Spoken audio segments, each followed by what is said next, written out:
त्यामुळे आपण ही थेट दृश्य पाहतोय. शिवानी, तुमचा आवाज थोडासा येत नाहीये, मात्र आपण ही थेट दृश्य आपण पाहतोय. दीनानाथ रुग्णालयाच्या गच्चीवर चढून सध्या हे आंदोलन सुरू आहे आणि आता यानंतर मुख्यमंत्री फडणवीस सध्या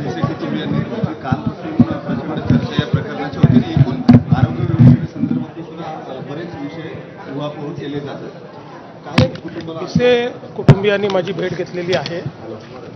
मी त्यांना आश्वस्त केलेलं आहे की केवळ या प्रकरणापुरती आपण कारवाई करायची एवढंच मर्यादित नाही, तर पुढे अशी प्रकरणं होऊ नये म्हणून काय काळजी घेतली पाहिजे या दृष्टीनं आम्ही कारवाई करण्याचा प्रयत्न करतो आहोत. आज कमिटी देखील या ठिकाणी जी मी तयार केली होती ती आलेली आहे. ती कमिटी सर्व प्रकारच्या ज्या काही गोष्टी आहेत त्याच्यामध्ये लक्ष घालणार आहे आणि एकीकडे या प्रकरणी तर जे काही दोषी आहेत त्यांना शिक्षा झाली पाहिजे, पण भविष्यात असे प्रकरण होऊ नये म्हणून आपल्या SOPs तयार झाल्या पाहिजेत या दृष्टीनं आमचा प्रयत्न आहे. निश्चितपणे त्या दृष्टीनं आम्ही काम करू. सगळ्या चॅरिटेबल हॉस्पिटलच्या ऑपरेशन्सच्या संदर्भानं तक्रारी प्रचंड येत आहेत, मात्र धर्मदाय आयुक्तांच्या लिमिटेशन्समुळे किंवा त्यांच्या अकार्यक्षमतेमुळे या तक्रारींचा निपटारा होत नाही. हे मुळामध्ये आता आपण आपल्या कायद्यामध्ये याच अधिवेशनात बदल करून पुन्हा काही अधिकार हे धर्मदाय आयुक्तांना दिलेले आहेत. आपल्या लॉ अँड ज्युडिशरी विभागामार्फत आपण त्याची देखरेख देखील करतो. आपला प्रयत्न आहे की संपूर्ण धर्मदाय व्यवस्था ही ऑनलाईन एका प्लॅटफॉर्मवर यावी, जेणेकरून कुठे आपल्याकडे बेड्स आहेत, किती ते अवेलेबल आहेत, ते दिले जात आहेत की नाही, याचं सगळं मॉनिटरिंग आपल्याला करता यावं.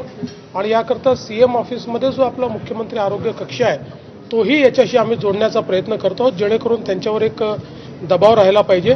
आणि मला विश्वास आहे की पुढच्या काळामध्ये याच्यामध्ये एक मोठी सुधारणा आम्ही करू शकू. एक पत्रक आज धनंजय केळकरांनी काढले मंगेशकर हॉस्पिटलच्या वतीने. तुमच्या कालचा असंवेदनशील हा शब्द फार लागलाय त्यांना. त्या ट्रस्टीजनी काल मीटिंग घेऊन आता ॲडमिशन्स जे आहेत ते विदाऊट डिपॉझिट होतील असं म्हटलं. दुसरी गोष्ट, ज्या असंवेदनशीलतेचा तुम्ही उल्लेख केलेला होता ती आम्ही पुन्हा तपासून घ्यायचा निर्णय केला आहे असं केळकर पत्रात म्हणाला. मुळात एक गोष्ट आपण सगळ्यांनी लक्षात घेतली पाहिजे की दीनानाथ मंगेशकर हॉस्पिटल हे स्वर्गीय लता दिदी आणि मंगेशकर कुटुंबियांनी खूप मेहनतीतून उभारलेलं आहे. एक नावाजलेलं हॉस्पिटल आहे. या हॉस्पिटलमध्ये अनेक प्रकारच्या शस्त्रक्रिया आणि अनेक प्रकारचे उपचार होतात.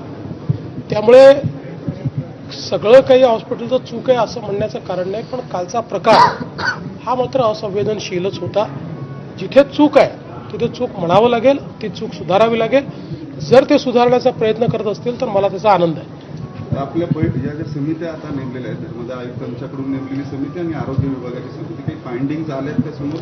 नाही, प्राथमिक फाइंडिंग्स आहेत, पण जोपर्यंत आम्ही नेमलेल्या कमिटीचे फाइंडिंग्स येत नाहीत तोपर्यंत त्याच्यावर बोलणं हे अर्धवट होईल. खरं तर आंदोलन खूप चालू आहेत. आता एक आंदोलन तिथं केलं जाते, हॉस्पिटलच्या टेरीस जाऊन 2 आंदोलन करते आणि त्या ठिकाणी गुन्हा दाखल करा अशी त्यांची कामगिरी. मला असं वाटतं की असले प्रकार करणं काही योग्य नाही आहे. त्याची जर दखल घेतलेली आहे तर त्या संदर्भात जीही कायदेशीर कारवाई ती आम्ही पूर्ण करू, पण विनाकारण शोबाजी करणं वगैरे हे बंद झालं पाहिजे. काल भाजपच्या महिला आघाडीनं तोडफोड केली होती हॉस्पिटलची आणि ते त्या घैसासांचं नाहीच, म्हणजे त्यांच्या आईंचं आणि कोणाचंही असलं तरी अशा प्रकारे करणं चुकीचं आहे.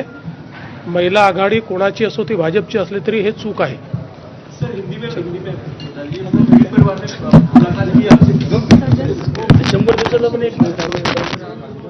पीड़ित परिवार ने मेरी मुलाकात ली है. मैंने उनको आश्वस्त किया है कि हमने एक कमेटी तैयार की है. कमेटी आज पहुंची है. इसमें जो दोषी है उनके ऊपर कड़ी से कड़ी कार्रवाई तो हम करेंगे ही, लेकिन उसके साथ साथ आगे ऐसा न हो इसके लिए क्या करना चाहिए उसके SOPs तैयार करने का काम भी राज्य सरकार करेंगे और धर्मदाय आयुक्त को उस प्रकार से हम लोग निवेदन करेंगे. प्रोटेस्ट हो रहे हैं और क्राइम रजिस्टर करने की बात की जा रही है. देखिए, वो हर चीज़ करेंगे जो भी मुनासिब इसमें होता है, जो जो चीज़ें करने की आवश्यकता है वो हर चीज़ की जाएगी. लेकिन क्राइम भी अगर रजिस्टर करना है तो जब तक ये जो अहवाल है ये जब तक आता नहीं है तब तक आप कौन सा सेक्शन यूज़ करेंगे, किसके ऊपर करेंगे, ये सारी चीज़ें बहुत महत्वपूर्ण होती है. इसलिए इसके बाद ही किया जाएगा. पर मुझे ऐसा लगता है कि अब ठीक है, कल तक हम समझ सकते थे कि एक लोगों में गुस्सा था, आंदोलन चल रहे थे। अब कुछ लोग शोबाजी कर रहे हैं, वो भी उन्होंने नहीं करना चाहिए। त्यामुळे जे दोषी असतील त्यांच्यावरती कारवाई होईलच